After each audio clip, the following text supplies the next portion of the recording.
வணக்கம். இது உங்கள் ஆர்ஆர். நம்ம ஏடிஆர் அப்படின்னு சொல்கிறாங்க இல்லையா, ஆல்டர்னேட் டிஸ்பியூட் ரெசல்யூஷன், அந்த சப்ஜெக்டை பார்த்துக்கிட்டு இருக்கோம். அந்த வரிசையில் இது 4வது வீடியோ. இது பார்த்திங்கன்னா இன்றைக்கி நம்ம பார்க்க போகிறது பார்த்திங்கன்னா arbitration agreement and appointment of arbitrator.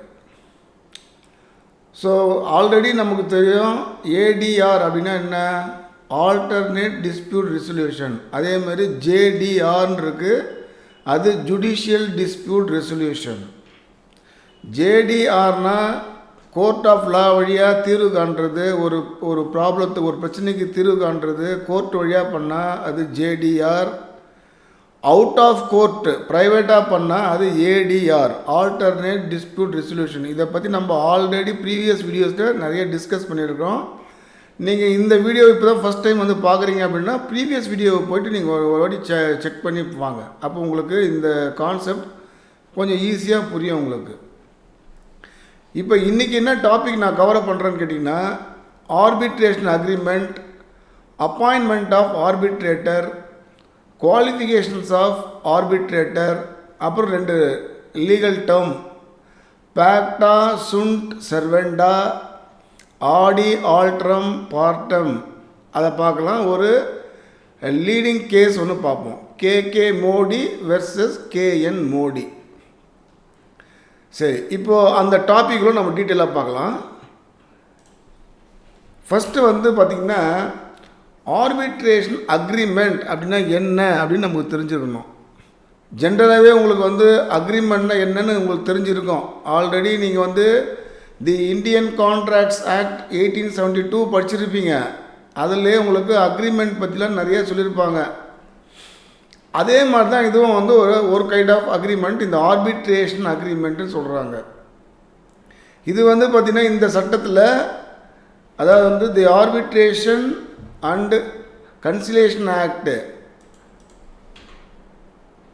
1996 ஞாபகம் வச்சுங்க. 1996 இந்த இது செக்ஷன் 2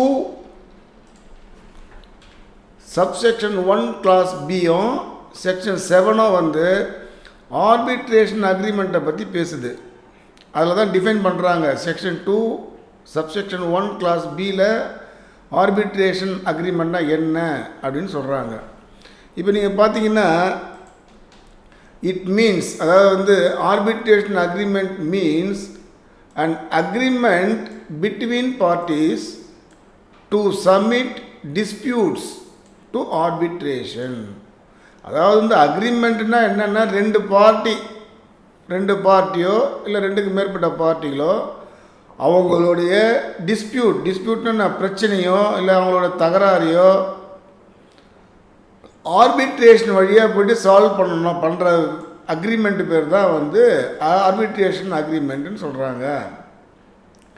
அது பார்த்திங்கன்னா எந்த மாதிரி டிஸ்பியூட்ஸ்லாம் பண்ணணும்னா, எக்ஸிஸ்டிங் டிஸ்பியூட்டுக்கும் பண்ணலாம், அதாவது ஏற்கனவே ஏற்பட்ட தகராறுக்கும் பண்ணலாம், எதிர்காலத்தில் ஏற்படக்கூடிய தகராறுக்கும் ஃப்யூச்சர் டிஸ்பியூட்ஸுக்கும் இது அப்ளிகபிள், இந்த ஆர்பிட்ரேஷன் அக்ரிமெண்ட்.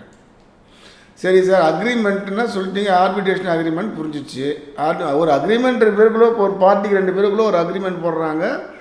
அவங்க ப்ராப்ளம், அவங்க பிரச்சனை எதனா வந்ததுன்னா அவுட் ஆஃப் கோர்ட்டில் போய்ட்டு தீர்த்துக்கிறோம், நாங்கள் 2 பேரும் அவுட் ஆஃப் கோர்ட் தீர்த்துக்கிறோன்னு சொல்லிட்டு ஒரு அக்ரிமெண்ட் போடுறாங்க. அவ்வளோதான் ஆர்பிட்ரேஷன் அக்ரிமெண்ட்டு. சரிங்களா? சரி, அதில் பார்த்திங்கன்னா எசென்ஷியல்ஸ் ரெக்குயர்மெண்ட் என்னென்ன இருக்கணும். ஒரு அக்ரிமெண்ட் போடுறீங்க அப்படின்னா என்னென்னலாம் அதில் முக்கியமாக இருக்கணும், எசென்ஷியல்ஸ்னால் இது முக்கியமான தகவல்லாம் இருக்கணும் அப்படின்றது தான் இது சொல்லுது. என்னன்னு சொல்லிங்கன்னா, ரிட்டன் அக்ரிமெண்ட்டாக இருக்கணும், அதாவது மஸ்ட் பி இன் ரைட்டிங் அதாவது ஒப்பந்தம் எழுத்து வடிவில் இருக்கணும். இதுதான் ஃபஸ்ட்டு பாயிண்ட், ரிட்டன் அக்ரிமெண்ட்டாக இருக்கணும்.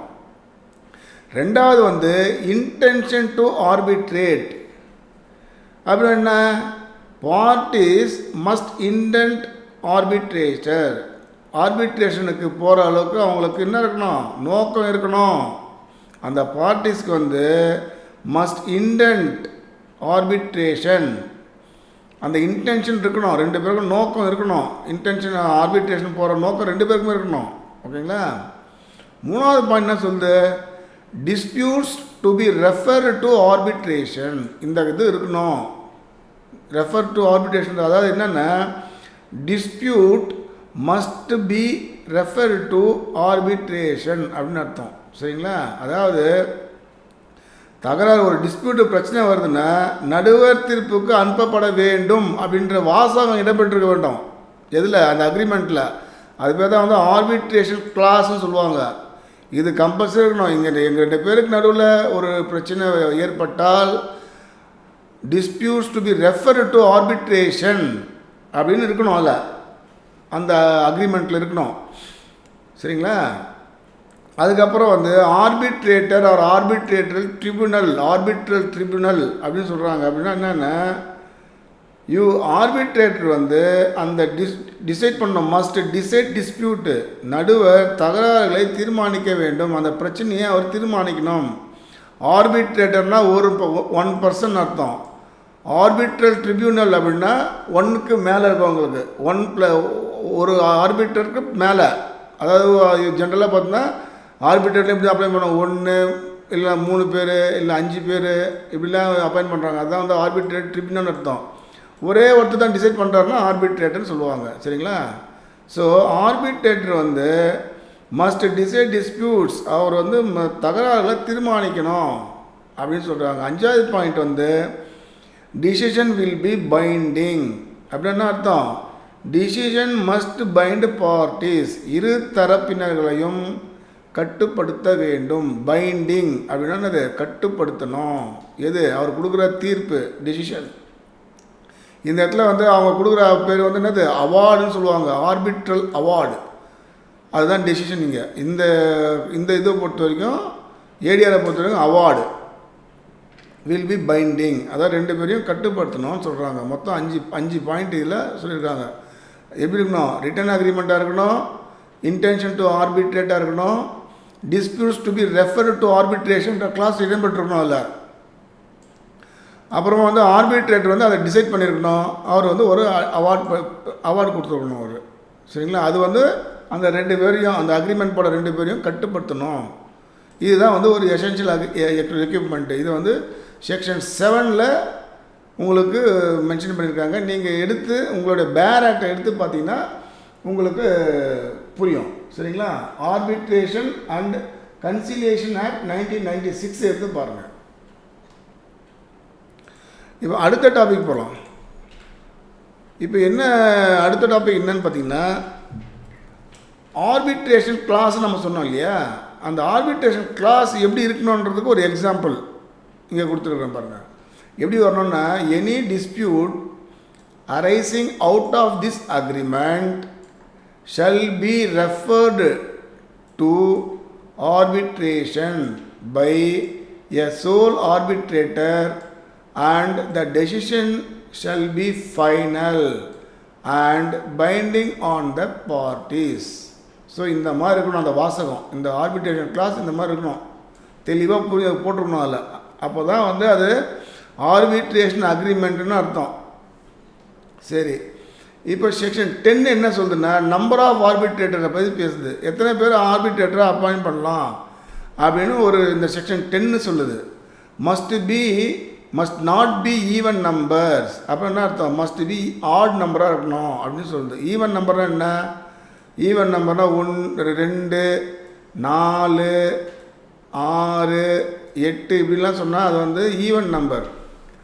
1, 3, 5ன்னா ஆட் நம்பர் இல்லையா? So must not be even நம்பராக நான் 2, 4, 6 அப்பாயின் பண்ணக்கூடாது அப்படின்றது. எதுக்காக அப்படின்னு கேட்டிங்கன்னா, 2 பார்ட்டி இருக்காங்க வச்சுங்க. இவர் வந்து ஒரு 2 ஆர்பிட்ரேட்டர் இவர் அப்பாயின் பண்ணுறாரு, அவர் ஒரு 2 பேர் ஆர்பிட்ரேட்டர் அப்பாயின் பண்ணுறாரு வச்சுங்க. இப்போ 2 பேர் வந்து இவருக்கு ஃபேவராகவும் 2 பேர் அவருக்கு ஃபேவராகவும் வந்துச்சுன்னா அவார்டே கொடுக்க முடியாது. அதனால தான் என்ன பண்ணுவாங்கன்னா, 3 பேர் அப்பாயின் பண்ணுவாங்க, 5 பேர் அப்பாயின் பண்ணுவாங்க. அப்படின்னா ஆகும், இவங்களுக்கு 2 பேர் சாதகமாகவும் அவங்க 2 பேர் சாதகமாக சொன்னாலும், யார் ஒருத்தர் வந்து யாருக்கு சாதகமாக சொல்கிறாங்களோ இந்த மெஜாரிட்டி அடிப்படையில் அந்த அவார்டு எடுத்துப்பாங்க. புரியுதுங்களா? புரியல? இப்போ வந்து பாருங்கள் 5 பேர் அப்பாயின்ட் பண்ணோம்னா யாருன்னா ஒரு 3 பேர் ஒருத்தருக்கு டிசிஷன் கொடுக்கலாம், 2 பேர் ஒரு டிசிஷன் கொடுக்கலாம் இல்லையா? அப்படி தானே கொடுக்க முடியும்ல. அப்போ மெஜாரிட்டி அடிப்படையில் தீர்மானிக்கலாம். இதுவே இந்த 2, 3, 4 நாள் மெஜாரிட்டி அடிப்படை தீர்மானிக்க முடியாமல் போயிடும் சம்டைம்ஸு. இது 3 பேர் இவர் சைடில் அவருக்கு சைடில் 3 பேருக்கும் திருப்பி கொடுத்துட்டாங்கன்னு வச்சுக்கோங்க, அவார்ட் பண்ணிட்டாங்கன்னா அப்புறம் எப்படி அந்த அவார்டு எக்ஸிக்யூட் பண்ண முடியும்? அதுக்காக தான் அவங்க என்ன பண்ணுறாங்க, must not be even number, இந்த கண்டிஷன் இருக்கணும் அப்படின்னு ஆக்டே சொல்லுது. செக்ஷன் 11 என்ன சொல்லுதுன்னா, அப்பாயின்மெண்ட் ஆஃப் ஆர்பிட்ரேட்டர். எப்படி அப்பாயிண்ட் பண்ணணும், ஒரு ஆர்பிட்ரேட்டரை எப்படி அப்பாயிண்ட் பண்ணணும் அப்படின்றது செக்ஷன் 11 சொல்லுது. செக்ஷன் 11 ஆஃப் இது ஆர்பிட்ரேஷன் அண்ட் கன்சிலியேஷன் ஆக்ட் 1996 சொல்லுது. பை அக்ரிமெண்ட் ஆஃப் பார்ட்டிஸ், பார்ட்டிஸே அவங்களே வாலண்டில் மியூச்சுவலாக அப்பாயிண்ட் பண்ணிக்கலாம். ஆனால் நம்பர்ஸ் இப்படி இருக்கணும், 1, 3, 5 அந்த மாதிரி நம்பர்ஸில் இருக்கணும். சரிங்களா? இப்போ பார்ட்டிஸே ஃபெயில் டு அக்ரி, ஒரு 2 பேரும் ஒத்துக்க மாட்டுறாங்க அப்படின்னா நீங்கள் கோர்ட்டில் போய் முறையிடலாம். Application maybe made to high court. எதுக்கு? டொமஸ்டிக் ஆர்பிட்ரேஷனாக இருந்ததுன்னா. டொமஸ்டிக் ஆர்பிட்ரேஷன் என்ன அர்த்தம்? உள்நாட்டு பிரச்சனையாக இருந்ததுன்னா ஹைகோர்ட்டு ஆர்பிட்ரேட்டர் அப்பாயிண்ட் பண்ணணும்.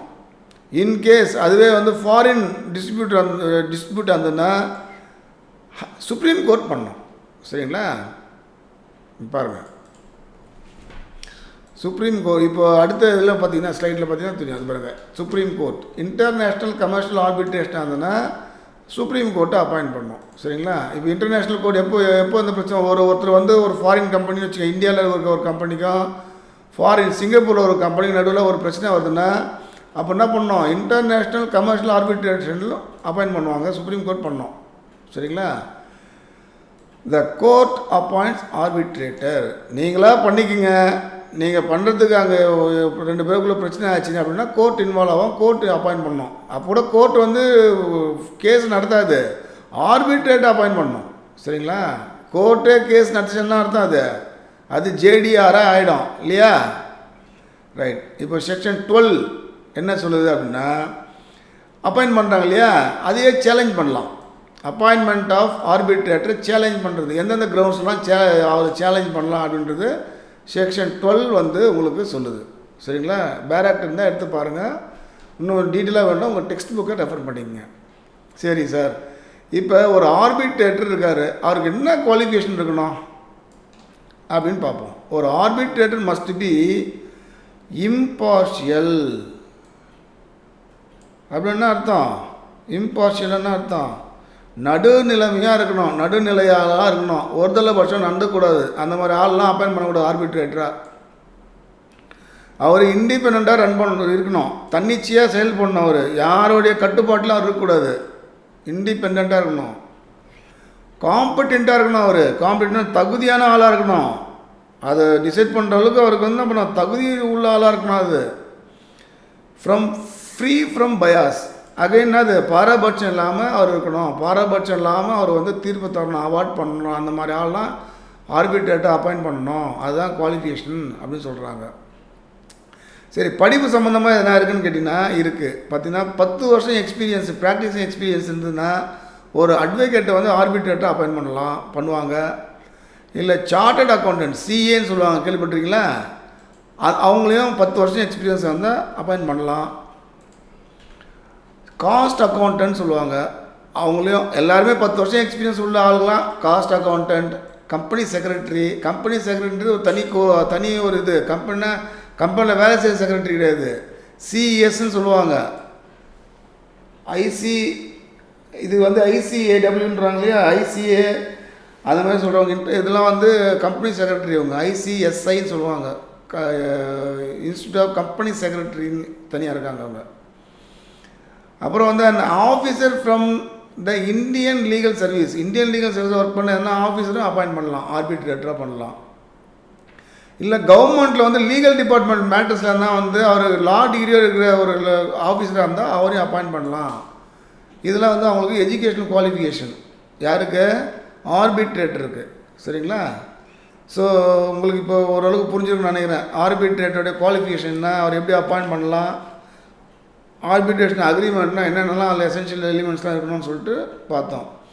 இப்போ வந்து இந்த லாட்டின் டேர்ம் பார்ப்போம். இது வந்து உங்களுக்கு யூஸ்ஃபுல்லாக இருக்கும். பேக்டா சுண்ட் சர்வேண்டா அப்படின்னா என்ன அர்த்தம்னா, அக்ரிமெண்ட்ஸ் மஸ்ட் பி ஹானர்டு. 2 பேருமே கண்டிப்பாக கடைப்பிடிக்கணும். இது வந்து ஒரு உலக பொதுமுறை மாதிரி இது வந்து ஒரு அக்ரிமெண்ட்டை போட்டிங்கன்னா 2 பேருக்கும் ரைட்ஸும் உண்டு, ரெஸ்பான்சிபிலிட்டியும் உண்டு.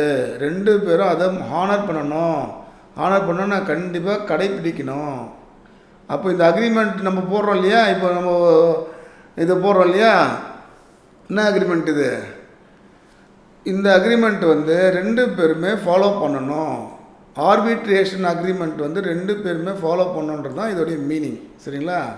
அதுக்கடுத்து வந்து ஆடி ஆல்டரம் பார்ட்டம். இது வந்து ஒரு நேச்சுரல் ஜஸ்டிஸ், கேள்விப்பட்டிருப்பீங்க. ஆடி ஆல்டரம் பார்ட்டம், அதாவது வந்து both sides must be heard. அப்படின்னா என்ன அர்த்தம் அப்படின்னு கேட்டிங்கன்னா, இப்போ அக்ரிமெண்ட்டு போடுறாங்க, 2 பார்ட்டிஸ் அங்கே இன்வால்வ் ஆகுறாங்க இல்லையா, மினிமம் 2 பார்ட்டி இருப்பாங்க. 2 பேரையும் விசாரிக்கப்பட வேண்டும்.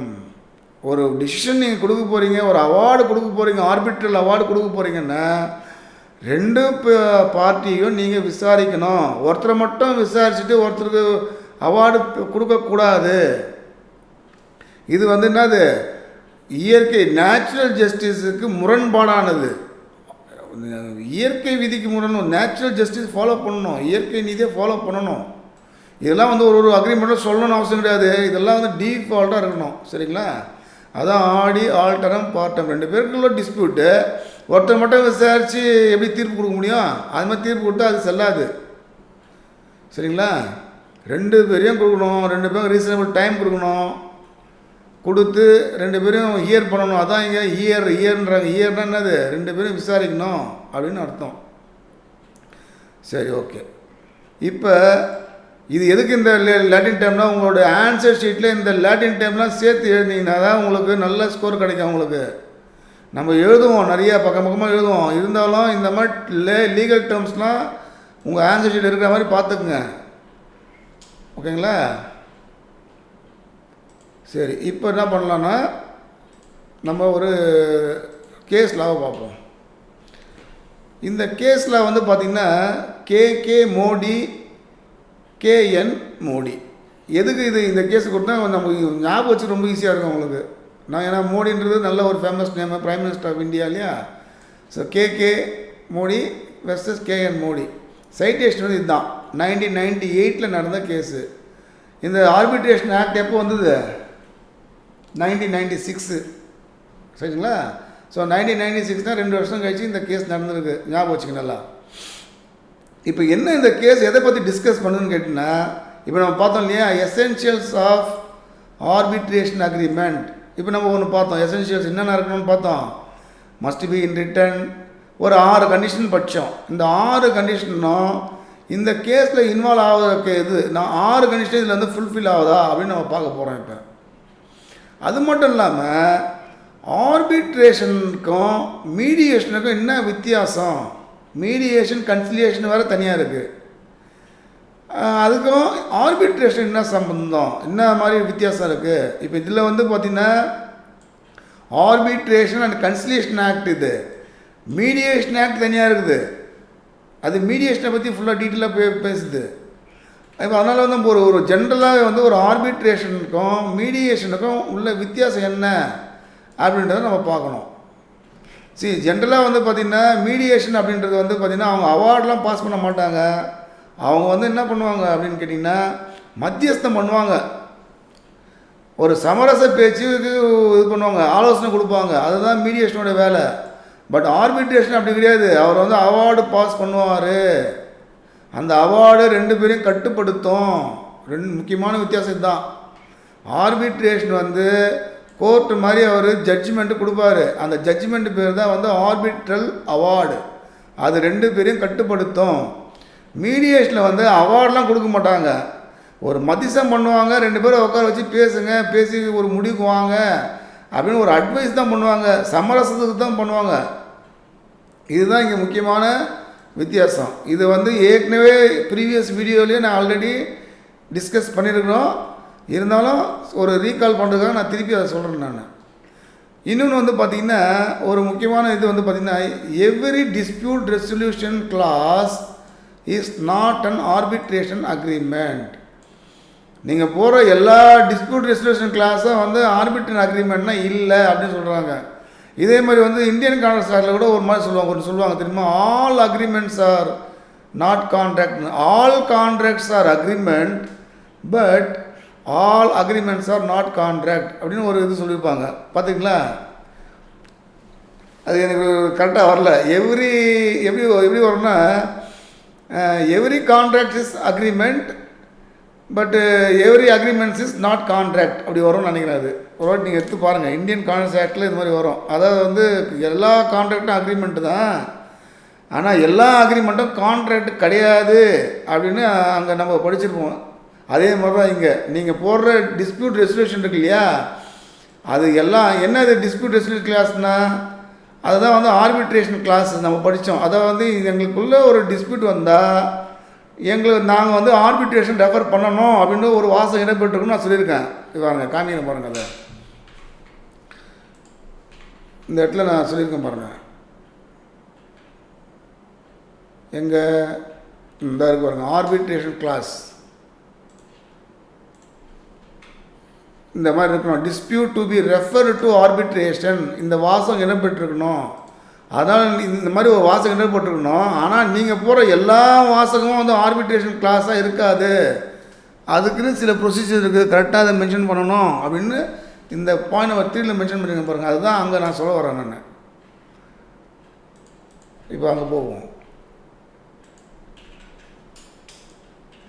இப்போ வந்து பார்த்தீங்கன்னா every dispute resolution clause is not a arbitration agreement. இது நீங்கள் சேர்த்து எக்ஸாமில் ஆன்சர் ஷீட்டில் எழுதுங்க, சரிங்களா?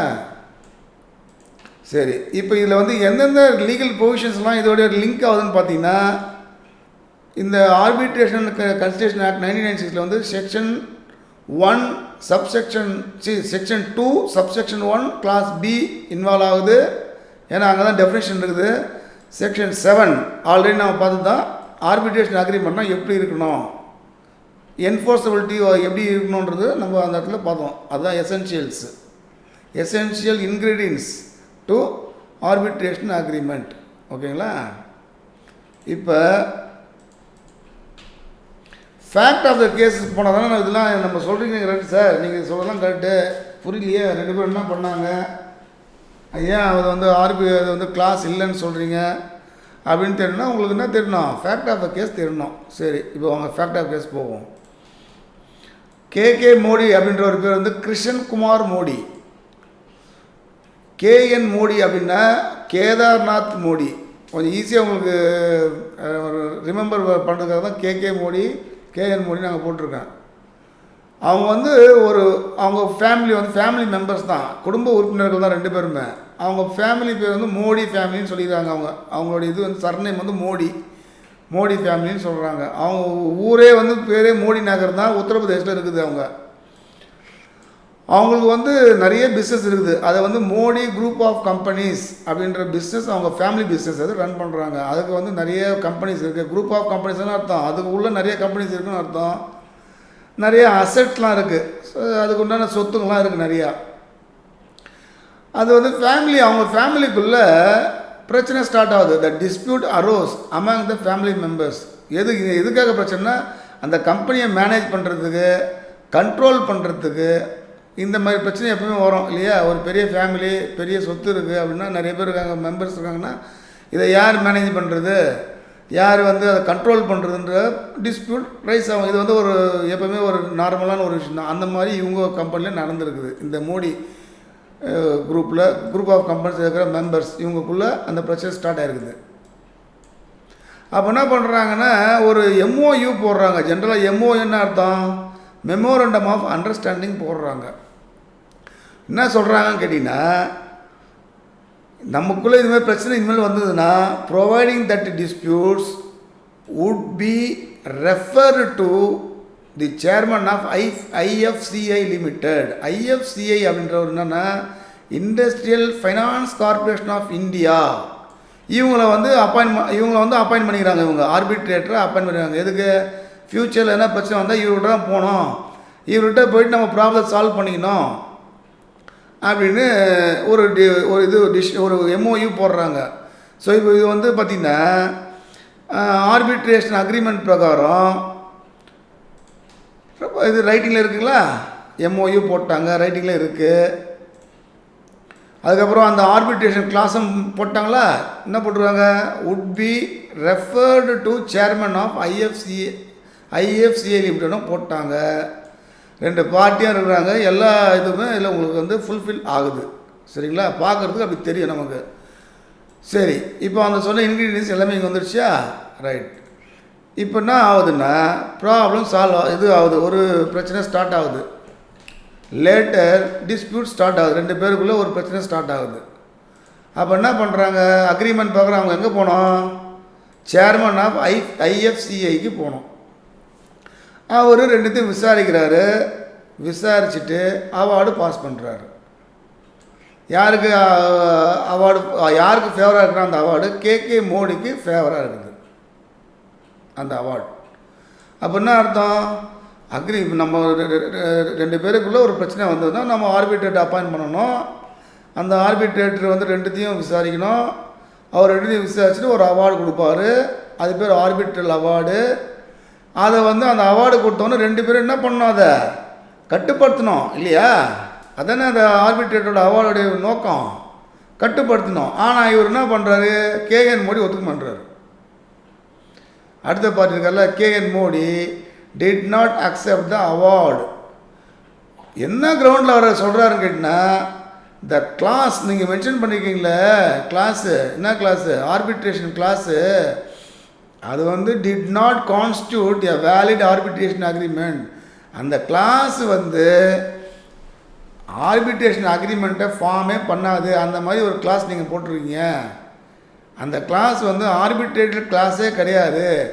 ஆர்பிட்ரேட்டர் கிளாஸே இல்லைன்னா நீங்கள் போட்ட அக்ரிமெண்ட்டை செல்லாது அப்படின்னு அவர் சொல்கிறாரு. செல்லாதான் இந்த சென்ஸ், இவருக்கு அந்த ஆர்பிட்ரேஷன் பண்ணக்கூடிய தகுதி அதுக்கு கிடையாது, அந்த அந்த அக்ரிமெண்ட்டு கிடையாது அப்படின்னு இவர் சொல்கிறாரு. சரி, இப்போ இதுதான் ஃபேக்ட் ஆஃப் த கேஸு. நாம் as a legal student, law student இஷ்யூஸை ஃப்ரேம் பண்ணலாமா, நம்மளே ஃப்ரேம் பண்ணுவோம். எப்படி பண்ணுவோம் அப்படின்னு கேட்டிங்கன்னா, இப்படி தான் உங்களுக்கு வந்து கேஸில் கொஸ்டின் வரும், ஒரு கொடுப்பாங்க, நீங்கள் தான் இஷ்யூஸை ஃப்ரேம் பண்ணணும், அதுக்கு நீங்களே ரிசால்வ் பண்ணணும், ப்ரொவிஷன்ஸ் ஆஃப் லா கொடுக்கணும், ப்ரெசிடெண்ட்டு கொடுக்கணும், ஏற்கனவே இந்த மாதிரி ஒரு லீடிங் கேஸ் லெவல் கொடுக்கணும். அதையும் இவங்க கொடுக்குற அந்த கொஸ்டின் கேள்வியும் கனெக்ட் பண்ணி நீங்கள் பதில் எழுதணும். அந்த கேஸில் கொடுத்த ஜட்ஜ்மெண்ட்டையும் இந்த கேஸுக்கு இந்த மாதிரி தான் வரும் அப்படின்னு நீங்கள் கொடுக்கணும். அதனால தான் நான் வந்து ஒரு கேஸுக்கும் இஷ்யூஸை நம்மளை ஃப்ரேம் பண்ணுங்கள், ஃப்ரேம் பண்ணுறதுக்கு நான் இங்கே கொடுக்குறேன் நான். சரிங்களா, இப்போ நம்ம ஃப்ரேம் பண்ணுவோமா, சரி வாங்க.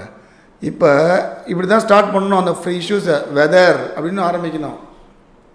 வெதர் த கிளாஸ்ன்றது நான் எதை மென்ஷன் பண்ணுறேன், அந்த ஆர்பிட்ரேஷன் கிளாஸை சொல்கிறேன்.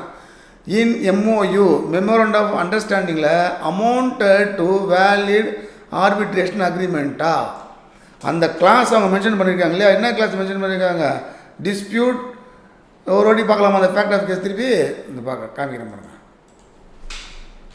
என்ன மென்ஷன் பண்ணியிருக்காங்க, ப்ரொவைடட் தட் டிஸ்பியூட்ஸ்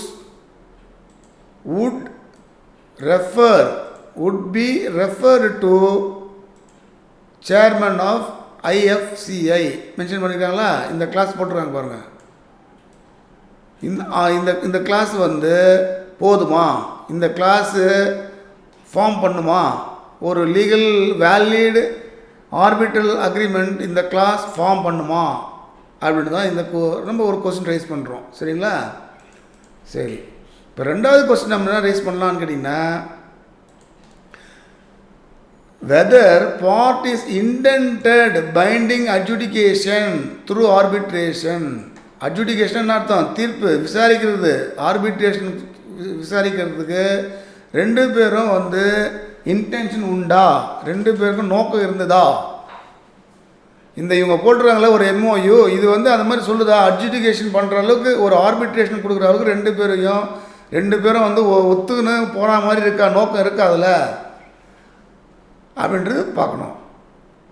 அதுக்கப்புறம் என்ன சொல்கிறாங்க, மூணாவது என்ன பண்ணலான்னா, இந்த சேர்மன் பண்ணியிருக்காங்களா ஒரு ஆர்பிட்ரேட்டர் அப்பாயின்ட் பண்ணுறாங்க இல்லையா, யார், IFCI. இவரை வந்து ஒரு ஆர்பிட்ரேட்டரா இல்லைன்னா வந்து மீடியேட்டரா அப்படின்ற ஒரு கொஸ்டின் ரைஸ் ஆகுது. ஸோ ஆர்பிட்ரேட்டர் அப்படின்னா என்ன அர்த்தம், அந்த ரெண்டு பேரும் அந்த ரெண்டு பேருடைய டிஸ்பியூட்டை பிரச்சனையை வந்து விசாரணை பண்ணணும். விசாரணை பண்ணிவிட்டு அவார்டு பாஸ் பண்ணுற அதிகாரம் ஆர்பிட்ரேட்டருக்கு உண்டு. அந்த அவார்டு பேர் தான் ஆர்பிட்ரேட்டர் அவார்டு. இப்போ மீடியேஷன் பண்ணுறவர் வந்து அவார்டெலாம் பாஸ் பண்ண மாட்டார், அவருக்கு அந்த அதிகாரம் கிடையாது. அவருக்கு வந்து அவருடைய அதிகாரம்னா மத்தியசம் பண்ணுற வேலை, சமரசம் பண்ணுற வேலை தான். அப்போ இவங்க போட்டிருக்க MOU பிரகாரம் இந்த சேர்மன் ஆஃப் IFSC ஒரு ஆர்பிட்ரேட்டராக செயல்படுவாரா இல்லை மீடியேட்டராக செயல்படுவாரா அப்படின்றது ஒரு கொஸ்டின். இது நமக்குள்ளே இருக்கிற கொஸ்டின். சரிங்களா? முதல்ல அந்த கிளாஸ் வந்து ஆர்பிட்ரேஷன் அக்ரிமெண்ட்டாக கன்வெர்ட் ஆகுமா, ரெண்டு பேருக்கும் நோக்கம் இருக்குதா, அட்ஜுடிகேஷன் போய் பண்ணிடணுன்ற நோக்கம் இருக்குதா, இந்த சேர்மன் வந்து இந்த அக்ரிமெண்ட் பிரகாரம் அவர் வந்து ஒரு ஆர்பிட்ரேட்டராக செயல்படுவாரா இல்லை மீடியேட்டராக செயல்படுவாரா அப்படின்றது தான் இங்கே இஷ்யூஸு. சரி, இப்போ கோர்ட்டுக்கு போயிட்டாங்க. கோர்ட்டில் என்ன பண்ணுவாங்க, இவர் தான் கோர்ட்டுக்கு போகிறாரு. யார், யாருக்கு வந்து அவருக்கு அவார்டு ஃபேவராக வந்து அவர் போகிறாரு. ஏன்னா இவர் தானே ஒத்துக்க மாட்டார், ஆப்போசிட் பார்த்து ஒத்துக்க மாட்டேங்குது. அதனால் அவர் போயிட்டு என்ன சொல்கிறாருன்னா, கோர்ட்டில் போயிட்டு என்ன சொல்கிறாருன்னா, ஐயா இந்த மாதிரி அங்கெல்லாம் போனோம், ஆர்பிட்ரேஷன் அவார்டு எனக்கு ஃபேவராக வந்துடுச்சு, இவர் ஒத்துக்க மாட்டேங்கிறாரு. ஆனால் அவர் என்ன சொல்கிறேன்னா, நாங்கள் எங்களுக்குள்ளே MOU இருக்குது, ரெண்டு பேரும் வந்து நாங்கள் போட்டிருக்கோம், எங்களுக்குள்ளே டிஸ்பியூட் வந்தால் ஆர்பிட்ரேட்டர்கிட்ட போனோம், அந்த IFCI கிட்டே போயிட்டு சேர்மன்கிட்ட போயிட்டு நாங்கள் எங்களோட டிஸ்பியூட்டை சொல்லுவோம், ரிசால்வ் பண்ணிப்போம், அவர் அவார்டு கொடுக்குற ரெண்டு பேருக்கும் பைண்டிங் ஆகும் அப்படின்னு இவர் சொல்கிறாரு. Decision of chairman was intended to binding, ரெண்டு பேரும் கட்டுப்படுத்தும். அதனால் இந்த டிஸ்பியூட் வந்து சால்வ் ஆகிடுச்சு, நாங்கள் ப்ரைவேட்டாக சால்வ் பண்ணிக்கணும். அதனால் வந்து இது வந்து பார்த்திங்கன்னா வேலிட் அக்ரிமெண்ட் தான் அப்படின்னு இவர் சொல்கிறாரு. யார், ஃபேவராக அவார்டு வாங்கிட்டாரு, அதனால் அவர் அதை சொல்கிறாரு. இப்போ டிஃபென்ஸ் பார்ட்டி, ஆப்போசிட் பார்ட்டி என்ன சொல்லுதுன்னா, அவங்க ஒரு டிஃபென்ஸ் வைக்கிறாங்க. என்ன சொல்கிறாங்கன்னா, இந்த MOU வந்து எசென்ஷியல் இன்க்ரீடியன்ஸு அதில் மிஸ் ஆகுது, அதனால் வந்து எசென்ஷியல் இன்க்ரீடியன்ஸ் இல்லாதனால நீங்கள் போட்டிருக்க அக்ரிமெண்ட் ஒரு ஆர்பிட்ரேஷன் அக்ரிமெண்ட்டு கிடையாது, அது வந்து ஒரு சாதாரண அக்ரிமெண்ட், ஒரு மீடியேஷன் அக்ரிமெண்ட் தான், அதை தவிர ஆர்பிட்ரேஷன் அக்ரிமெண்ட் கிடையாது அப்படின்னு அவர் சொல்கிறார். ஏன் அதை சொல்கிறாருன்னா, ஆர்பிட்ரேஷன் இருந்தால் என்ன ஆகும், அவார்டு பாஸ் பண்ணுவார், ரெண்டுத்தையும் விசாரணை பண்ணி அவார்டு பாஸ் பண்ணுவார். ஆனால் மீடியேஷன் அக்ரிமெண்ட்டை தான் அவார்டெலாம் அவர் பாஸ் பண்ண மாட்டார், அவர் ஒன்லி மத்தியசம் மட்டும்தான் பண்ணுவார். அதனால தான் அவர் என்ன பண்ணுறாரு, இவருக்கு அது ஒத்துக்கலாம், அவருக்கு வந்து இவர் ஃபேராக இல்லாதனால அவர் என்ன பண்ணுறாரு, இது வந்து ஆர்பிட்ரேஷன் அக்ரிமெண்ட் இல்லைன்னு ஆர்குமெண்ட் பண்ணுறாரு. அது மட்டும் அவர் சொல்ல, அங்கே வந்து ரெண்டு பேருக்கும் நோ கிளியர் இன்டென்ஷன், எங்கள் ரெண்டு பேருக்குள்ள நோக்கம் இருக்குன்னு அந்த அக்ரிமெண்ட்டில் எந்த இடத்துல இருக்குது, நாங்கள் ரெண்டு பேருக்கும் வந்து ஒரு ஆர்பிட்ரேஷன் பண்ணுற நோக்கம் இருக்குது அப்படின்னு அந்த MOUவில் இல்லையே. எங்கே இருக்குது, அது மாதிரி இல்லையே. அதே மாதிரி வந்து அந்த சேர்மன் வந்து ரெஃபர் பண்ணியிருக்கிறது உண்மை தான், அது வந்து பார்த்தீங்கன்னா அவர் வந்து ஆர்பிட்ரேட்டராக செயல்பட முடியாது, அவர் வந்து ஒரு மீடியேட்டர் தான் செயல்பட முடியும் அப்படின்னு சொல்கிறார். அதாவது என்ன சொல்கிறாங்கன்னா, அவர் வந்து பார்த்திங்கன்னா ஒரு மீடியேட் பண்ணலாம், அறிவுரை கொடுக்கலாம், எங்களுக்கு அறிவுரை வழங்கலாம், ப்ளஸ்ஸு தீர்வை ஏற்படுத்த வழி இருக்கலாம், ஃபெசிலிட்டேட் செட்டில்மெண்ட்டு, ஒரு தீர்வை ஏற்படுத்துறதுக்கு ஒரு வழிவகை தான் செய்ய முடியும். அவருக்கு வந்து ஆர்பிட்ரேஷன் அவார்டு கொடுக்குற பவர் கிடையாது, அதிகாரம் கிடையாது. நீங்கள் போட்டிருக்க MOU அந்த மாதிரி தான் இருக்குது, நீங்கள் போட்டிருக்க MOU வந்து அவரை ஆர்பிட்ரேட்டரை அப்பாயின்ட் பண்ண முடியாது, அவரை வந்து ஒரு மீடியேட்டர் தான் அப்பாயின்ட் பண்ண முடியும் அப்படின்னு இவங்க ஆர்குமெண்ட் பண்ணுறாங்க. சரி, அப்படி என்ன தான் அந்த MOUவில் மிஸ் ஆகுது, நம்மளை பொறுத்த வரைக்கும் ரைட்டிங்கில் இருக்குது, ரெஃபர் டு அதுவும் போட்டிருக்கோம், அந்த ஆர்பிட்ரேஷன் கிளாஸும் போட்டிருக்கோம், ரெண்டு பேரும் ஒத்துருக்காங்க. ஆனால் இவங்க இப்படி சொல்கிறாங்க. இப்போ சுப்ரீம் கோர்ட்டு அதை ரெண்டு விசாரிக்குது. விசாரிச்சுட்டு அவங்க சுப்ரீம் கோர்ட் ஒரு ஜட்ஜ்மெண்ட் தராங்க. என்ன ஜட்ஜ்மெண்ட் தராங்கன்னு கேட்டிங்கன்னா, இந்த supreme court of India held என்ன கொடுக்குதுன்னா, மியர், அதாவது ஜஸ்ட்டு அப்படின்னு அர்த்தம், mere reference of disputes to a person, அப்படி தானே நீங்கள் போட்டிருக்கீங்க MOUவில்.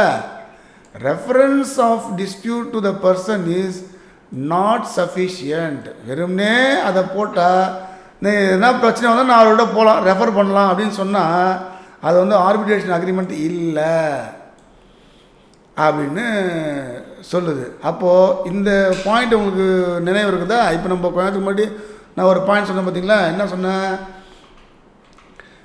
Every dispute resolution clause is not a arbitration agreement. இவர் போட்டிருக்காங்க டிஸ்பியூஷன் கிளாஸ் என்னன்னு போட்டிருக்காங்க. ஜஸ்ட்டு டிஸ்பியூட் வந்தால் ரெஃபர் டு சேர்மன் ஐஎஃப்எஸ்சின்னு போட்டிருக்காங்க. அந்த மாதிரி போட்டால் மட்டுமே அது வந்து ஆர்பிட்ரேஷன் அக்ரிமெண்ட்டாக இருக்க முடியாது அப்படின்னு சொல்லுங்க. இப்போ புரியுதுங்களா அந்த பாயிண்ட்? இந்த பாயிண்ட்டும் அப்புறம் வந்து பார்த்தீங்கன்னா there must be clear intention to arbitrate. அந்த இடத்துல வந்து ரெண்டு பேருக்கும் இன்டென்ஷன் இருக்கணும். அது வந்து கிளியர் இன்டென்ஷன் ரெண்டு பேருக்குமே இருக்கணும். ரெண்டு பேருக்குமே அந்த இந்த எங்களுக்குள்ள ப்ராப்ளம் வந்தால் நாங்கள் ஆர்பிட்ரேட்டர்கிட்ட போகணுன்றது ரெண்டு பேரும் நோக்கமாக இருக்கணும். அது அந்த இடத்துல கிளியராக இல்லை, அந்த அக்ரிமெண்ட்டில் இல்லை அப்படின்னு சுப்ரீம் கோர்ட் சொல்லுது. அதுக்கப்புறம் என்ன ஆகுது அப்படின்னா ஃபர்தர் ஹெல்டு என்ன சொல்கிறேன்னா the clause was not a valid arbitration agreement because the essential features of arbitration were absent. அவர் என்ன சொல்கிறதுன்னா, நீங்கள் போட்டிருக்கீங்க எம்ஓயு இல்லைன்னு சொல்லலை, ஆனால் அதில் எல்லா எசென்ஷியலும் ஃபுல்ஃபில் ஆகலை. எங்கள் செக்ஷன் 7 சொல்கிற மாதிரி எல்லா எசென்ஷியல் இன்க்ரீடியன்ஸும் அங்கே இல்லை, ஏதோ மிஸ் ஆகுது அப்படின்னு கோர்ட்டு சொல்லுது. ஸோ அப்போ என்ன அர்த்தம்? வெறும்னா எம்ஓயு போட்டோம்னா நாங்கள் ரெண்டு பேரும் அக்ரிமெண்ட் போட்டோம், எங்களுக்கு வந்து நாங்கள் ஆர்பிட்ரேஷன் போவோம், அவர் அவார்ட் பாஸ் பண்ணலாம் சொல்ல முடியாது. அப்போது அந்த செக்ஷன் 7 இந்த இடத்துல ப்ளே ஆகுது. சரிங்களா? இதில் நம்ம என்ன தெரிஞ்சுக்கணும், பிரின்சிபல்ஸ் என்ன தெரிஞ்சுக்கணும்னு பார்த்தீங்கன்னா இன்டென்ஷன் இருக்கணும். அதை வந்து மென்ஷன் கிளியராக பண்ணிக்கணும். இன்டென்ஷனாக ரெண்டு பேரும் நோக்கமாக அவங்க கிளியராக மென்ஷன் பண்ணிக்கணும். அந்த டெசிஷன் வந்து மஸ்ட் பி பைண்டிங், ரெண்டு பேரும் கட்டுப்படுத்தக்கூடிய டெசிஷன் அங்கே இருக்கணும். அந்த ட்ரிபியூனல், அதாவது இந்த ஆர்பிட்ரல் ட்ரிபியூனல் வந்து ஜுடிஷியலாக ஆக்ட் பண்ணியிருக்கணும். நல்லா ரெண்டு பேரும் தீர விசாரிச்சிருக்கணும் அவங்க. அதுக்கப்புறம் இந்த பார்ட்டிஸ் வாலண்ட்ரியாக போயிருக்கணும் அங்கே. இதெல்லாம் வந்து அந்த இடத்துல இருக்குது எல்லாமே. ஆனால் ஏதோ ஒரு அங்கே மிஸ் ஆகுது. அதுதான் என்னென்னா அதுதான் வந்து அந்த ஆர்பிட்ரேஷன் கிளாஸ். ஆர்பிட்ரேஷன் கிளாஸ் என்ன சொல்லுதுன்னா வெறுமனே வந்து என்ன பண்ணுறது, எங்களுக்குள்ளே டிஸ்பியூட்னு நாங்கள் வந்து அந்த இடத்துக்கு போகணும். இந்த அதுதான் உங்களுக்கு கொடுத்துருப்பாங்க. எம்ஓயு என்ன சொல்லுதுன்னா இப்படி தான் போட்டிருக்கு, disputes would be referred to chairman of IFCI. இவ்வளோ தான் அங்கே போட்டிருக்குது. சரிங்களா? இதுதான் டிஸ்பியூட் ரெசல்யூஷன் கிளாஸு. இல்லைனா வந்து என்ன சொல்லலாம், ஆர்பிட்ரேஷன் கிளாஸு சொல்லலாம். இது போதாதுன்னு சொல்லுது கோர்ட்டு. இந்த வார்த்தை மட்டும் போதாது, இது வந்து ஆர்பிட்ரேஷன் போய் அவர்கிட்ட போய் பண்ணலான்னு இது சொல்லலை. அப்போ அது சொல்லனா அது வந்து என்ன சொல்லுது, அது வந்து ஒரு மீடியேஷன் தான் எடுத்துக்க முடியுமே தவிர ஆர்பிட்ரேஷன் எடுத்துக்க முடியாது. இன்னொரு பாயிண்ட் என்ன, ரெண்டு பேருக்குமே இன்டென்ஷன் ஆர்பிட்ரேஷன் போகணுன்றது இங்கே எங்கேயும் இல்லையே, அதை கிளியராக மென்ஷன் பண்ணலையே. அதனால் எசென்ஷியல் ஆஃப் இது எசென்ஷியல் ஆஃப் ஆர்பிட்ரேஷன் அக்ரிமெண்ட் இங்கே மிஸ் ஆகுது, தட் இஸ் ஆப்சண்ட். அதனால தான் இது வந்து அந்த கோர்ட்டில் செல்லலை. புரியுதுங்களா? அப்போது ஆப்போசிட் பார்ட்டிக்கு ஃபேவராக ஜட்ஜ்மெண்ட் கொடுத்துட்டாங்க. இப்போ நம்ம என்ன, இப்போ நீங்கள் ஒரு அட்வொகேட்னு வச்சுங்க, இப்போ இதை வந்து ஒரு வேலிட் டாக்குமெண்ட்டாக போடணும், எம்ஓயூவாக போடணுன்னா நீங்கள் என்ன எப்படி பண்ணுவீங்க அப்போ? ஸோ அதில் இருக்கிற மாதிரி நம்ம என்ன பண்ணணும், அக்ரிமெண்ட் மஸ்ட் பி இன் ரைட்டிங்கில் கொடுக்கணும். அது கொடுத்துட்டாங்க. பார்ட்டிஸ் மஸ்ட் இன்டென்ட் ஆர்பிட்ரேஷன், ரெண்டு பேரும் வந்து ஆர்பிட்ரேஷனை போன்ற நோக்கம் இருக்கணும். அதை நீங்கள் என்ன பண்ணணும், வெரி கிளியராக மென்ஷன் பண்ணியிருக்கணும். சரிங்களா? Disputes must be referred to arbitration. இந்த வார்த்தை அங்கே இல்லை பாருங்கள், ஆர்பிட்ரேஷன் வார்த்தையே இங்கே இல்லை. இதுதான் அங்கே கிரவுண்டாக எடுத்துக்கிறாங்க. Dispute would be referred to chairman, அவ்வளோதான். டிஸ்பியூட் வந்தால் நாங்கள் ஒரு சேர்மன் ஆஃப் ஐஎஃப்எஸ்சி போவோம்னு சொல்லியிருக்கோம், ஐஎஃப்சிஐ போய் பார்ப்போம்னு சொல்லியிருக்கோம். தவிர அவர் வந்து நான் ஆர்பிட்ரேஷன் பர்பஸ்க்காக தான் போகணுன்றது இங்கே எங்கேயுமே மென்ஷன் பண்ணலையே. ஆர்பிட்ரேஷனில் வார்த்தையே இல்லாத போது அது எப்படி ஆர்பிட்ரேஷன் அக்ரிமெண்ட்டாக இருக்க முடியும்? இப்போ நீங்கள் நல்லா புரிஞ்சுங்க, இந்த இந்த இந்த சென்டென்ஸை பாடிக்கும்போது உங்களுக்கு புரிஞ்சிடும். இது வரைக்கும் நான் அவங்க சொல்ல, நான் இப்போ சொல்கிறேன். நான் அதை தான் இங்கே சுப்ரீம் கோர்ட் எடுத்துருக்குது. இங்கே ஆர்பிட்ரேஷன்ற வார்த்தையே இல்லையே. ஆர்பிட்ரேஷன் வார்த்தையே இல்லாமல் எப்படி இது ஆர்பிட்ரேஷன் அக்ரிமெண்ட்டாக இருக்கும் அப்படின்னாங்க. சரி, இப்போ நீங்கள் வந்து ஒரு அட்வொகேட்டாக இருந்தால் அப்போ என்ன எப்படி கொண்டு வருவீங்க? மெயினாக அந்த எம்ஓயு இருக்கணும், அதை கூட இந்த ஆர்பிட்ரேஷன் கிளாஸ் கிளியராக மென்ஷன் பண்ணணும். அப்போ தான் அது வந்து என்ன ஆகும், லீகலி என்ஃபோர்ஸபிள் ஆர்பிட்ரேஷன் அக்ரிமெண்ட்டாக மாறும். இந்த இடத்துல வந்து ஆர்பிட்ரேஷன் கிளாஸ் போட்டிருக்காங்க அவங்க, ஆனால் அது வந்து கிளியராக போட்டிருக்குறாங்க, ஆனால் என்ஃபோர்ஸ் பண்ணுற அளவுக்கு அது இல்லை. அப்படின்னா அது எப்படி இருந்திருக்கணும் அப்படின்னா அது நீங்கள் தெரிஞ்சுங்க. அது எப்படி இருந்திருந்தால் இந்நேரம் அது வேலிடாக இருக்குன்னு கேட்டிங்கன்னா இங்கே பாருங்கள், இந்த மாதிரி இருந்துக்கணும். Any dispute arising out of this MOU, ரைட்டுங்களா, shall be referred to arbitration. போட்டோமா? இந்த மாதிரி இந்த அக்ரிமெண்ட்டில் ப்ராப்ளம் எங்களுக்குள்ளே டிஸ்பியூட் வந்தால் இந்த அக்ரிமெண்ட் பிரகாரம் நாங்கள் ஆர்பிட்ரேஷன் போகிறோம். எதுக்கு? Under the arbitration and conciliation act 1996. அதுக்கப்புறம் இதை மென்ஷன் பண்ணோம். The decision of the arbitrator shall be final and binding on both parties. இதை வந்து அந்த அக்ரிமெண்ட்டில் இருந்ததுன்னா யார், அவர் ஃபஸ்ட்டு போட்டவர் யார், அவர் ஜெயிச்சிருப்பார், பிளைன்டிஃபு ஜெயிச்சிருப்பார். ஆனால் இதை போட்டிருக்காங்க, ஆனால் அவங்க இப்படி போட்டாங்க, dispute would be referred to the chairman of IFSன்னு ஒரு நம்ம தமிழை சொல்லணும்னா மொட்டையாக இருக்காது. அது வந்து ஒரு ஆர்பிட்ரேஷன் தான் போகணுன்றது இந்த இடத்துல எங்கேயுமே இல்லை. ஒரு கிளியர் மென்ஷன் பண்ணல, ஆர்பிட்ரேஷனை வார்த்தை இல்லாதனால இந்த கேஸு என்ன ஆச்சு, தோற்று போச்சு. இதை போட்டவர் எம்ஓயு போட்டவர் என்ன பண்ணிக்கணும், ஒரு அட்வொகேட் கிளியராக மென்ஷன் பண்ணிடணும். இப்போ நீங்கள் ஒரு அட்வொகேட்டாக இருந்ததுன்னா இந்த மாதிரி ஆர்பிட்ரேஷன் அக்ரிமெண்ட்லாம் போடும் போது இந்த ஆர்பிட்ரேஷன் கிளாஸை ஞாபகம் வச்சு கரெக்டாக போடுங்க. இதுவே வந்து ஒரு kind of essential ingredients to arbitration agreement. அப்போது இந்த இடத்துல ஃபெயில் ஆனது காரணம் essential of agreement, essential of ingredients absent, ஏதோ ஒரு கிளாஸ் மிஸ் ஆகிடுச்சு. இதனால தான் அந்த கோர்ட்டில் அந்த கேஸ் வந்து அவங்க தோற்றுட்டாங்க. ஆர்பிட்ரேஷன் அவார்டு கொடுத்தாங்க, ஆனால் கோர்ட்டில் அது ஜெயிக்கலை. அதை அந்த ஆப்போசிட் பார்ட்டியில் இருக்க அட்வொகேட் ரொம்ப கரெக்டாக பார்த்துருக்காருன்னு அர்த்தம். கரெக்டுங்களா? ஸோ அப்போ என்ன ஆச்சு, ஃபேவராக யாருக்கு ஃபேவராக வந்தது, கோர்ட்டு சுப்ரீம் கோர்ட் கொடுத்தது KN மோடிக்கு ஃபேவராக கொடுத்துருச்சு அக்ரிமெண்ட், இது ஜட்ஜ்மெண்ட் கொடுத்துருக்குது. புரிஞ்சுச்சுன்னா எவ்வளோ ஒரு இம்பார்ட்டன்ட் பார்த்தீங்களா? ஸோ நம்ம வந்து வெறும்னா புக்கில் வந்து செக்ஷன் 7 ஆர்பிட்ரேஷன் அக்ரிமெண்ட் ஒரு 5 பாயிண்ட் எழுதிட்டு போகலாம். இப்போ இந்த கேஸை பார்க்கும்போது தான் அதோடைய எவ்வளோ ஒரு இம்பார்ட்டன்ட் செக்ஷன் அதுன்னு பார்த்தீங்கன்னா உங்களுக்கு புரியும். அதனால தான் வந்து நான் வந்து ஒரு செக்ஷனை வந்து அப்படியே புக்கில் இருக்கிற மாதிரி படிச்சுட்டு போகாமல் ஒரு கேஸை உங்களுக்கு சொல்லி அந்த கேஸை டீட்டெயில் கொடுத்து இந்த செக்ஷனோடு நான் கனெக்ட் பண்ணுறேன். அப்போ உங்களுக்கு மிக தெளிவாக புரியும். எக்ஸாம் பாயிண்ட் ஆஃப் வியூ இல்லைனாலும் ஒரு சாதாரணமாகவே உங்களால் வந்து அதை புரிஞ்சிக்க முடியும். சரிங்களா? கூட எதுக்கு இந்த லீகல் டேர்ம்லாம் சொல்கிறேன்னா அதுவும் இதோட கனெக்டட் தான். உங்களோட ஆன்சர் ஷீட்டில் எல்லாம் சேர்த்து நீங்கள் மென்ஷன் பண்ணிங்கன்னா இன்னும் சிறப்பாக இருக்கும் உங்களோட ஆன்சர். ஏன்னா நம்ம வந்து தமிழில் படிக்கிறோம், ஆன்சர் எழுதுறது இங்கிலீஷில் எழுத போகிறோம். ஸோ வெறுமே எழுதாமல் ஓரளவுக்கு இந்த மாதிரி இந்த வார்த்தைங்களாம் இந்த நோட்ஸ்லாம் எடுத்துக்கு ஓரளவுக்கு இங்கிலீஷ் வார்த்தைலாம் சேர்த்து எழுதுங்க. சரிங்களா? சரி, இன்றைக்கி என்னென்ன பார்த்தோம், ஆர்பிட்ரேஷன் அக்ரிமெண்ட்டு இப்போ உங்களுக்கு நல்லாவே புரியும். செக்ஷன் 7 மறக்கவே கூடாது நீங்கள். அப்புறமா அப்பாயின்மெண்ட் ஆஃப் ஆர்பிட்ரேட்டர் பார்த்தோம்.